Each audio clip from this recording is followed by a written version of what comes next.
স্রোতে ভেসে গেছে ভোলার ইলিশা লঞ্চঘাট এলাকার শহর রক্ষা বাঁধের বেশ কিছু অংশের ব্লক। নদী গর্ভে বিলীন হয়েছে দোকানপাট, বসতঘর। লঞ্চঘাট থেকে বিচ্ছিন্ন হয়ে পড়েছে পন্টন। ভাঙন ঝুঁকিতে আরও বেশ কিছু এলাকায়। এই বিষয়ে আরও জানাতে ইলিশা লঞ্চঘাট থেকে যুক্ত হয়েছেন সহকর্মী ইমতিয়াজুর রহমান।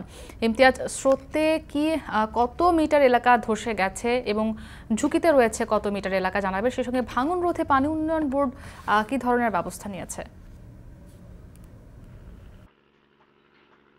মুক্তি গতকাল রাত প্রায় 10:30টা নাগাদ ভোলার ইলিশা লঞ্চঘাটে মেঘনা নদীর তীব্র স্রোতের কারণে প্রায় 10 মিটার এলাকার সিসি ব্লক ধস দেখা দেয়। এছাড়াও কিন্তু আরো 30 মিটার এলাকার সিসি ব্লকের ফাটল দেখা দিয়েছে। এই ফাটলের কারণে কিন্তু এই এলাকার স্থানীয় বাসিন্দা, ব্যবসায়ীরা সকলে আতঙ্কে রয়েছেন। যখনই 10 মিটার এলাকা ধস দেখা দিয়েছে, ধস শুরু হয়েছে, তখন কিন্তু এই লঞ্চ, আমি এখন যেই লঞ্চ ঘাটটি রয়েছে এটি ঢাকা ভোলা রুটের লঞ্চ টার্মিনাল।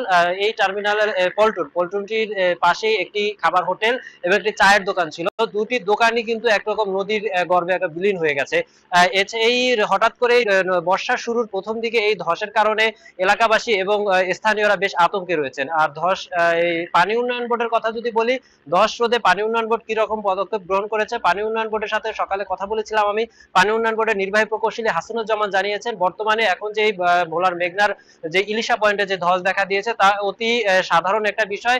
এটা ক্রমবর্ধমান ভাবে এই ধস পড়ে যেই সিসি ব্লক রয়েছে তা স্থায়ী হবে। তবে ধস যদি অতিমাত্রায় বৃদ্ধি পায়, তাতে করে পানি উন্নয়ন বোর্ডের পক্ষ থেকে প্রয়োজনীয় ব্যবস্থা গ্রহণ করা হবে। আপনাকে একটা বিষয় জানিয়ে রাখি, গত বছরের সেপ্টেম্বরের শুরুর দিকে কিন্তু ভোলার এই ইলিশা পয়েন্টের দুটি পয়েন্টে প্রায় 200 মিটার এলাকায় ধস শুরু হয়। এতে করে পানি উন্নয়ন বোর্ডের পক্ষ থেকে প্রায় 20,000 জিও ব্যাগ ডাম্পিং করা হয়েছিল। তো এই হঠাৎ করে ধসের কারণে এলাকাবাসী সহ 2 ইউনিয়নের বাসিন্দারা একরকম আতঙ্কে রয়েছেন। ভাঙন ঝুঁকিতে রয়েছে কয়েকটি লঞ্চ ঘাট সহ, মাছঘাট সহ প্রায় 1/2 শতাধিক ব্যবসা প্রতিষ্ঠান। তো এই ছিল আমার কাছে ভোলার ইলিশা লঞ্চ ঘাট থেকে সর্বশেষ তথ্য। মুক্তি। ইমতিয়াজুর রহমান যুক্ত ছিলেন ভোলার ইলিশা লঞ্চঘাট থেকে। এবার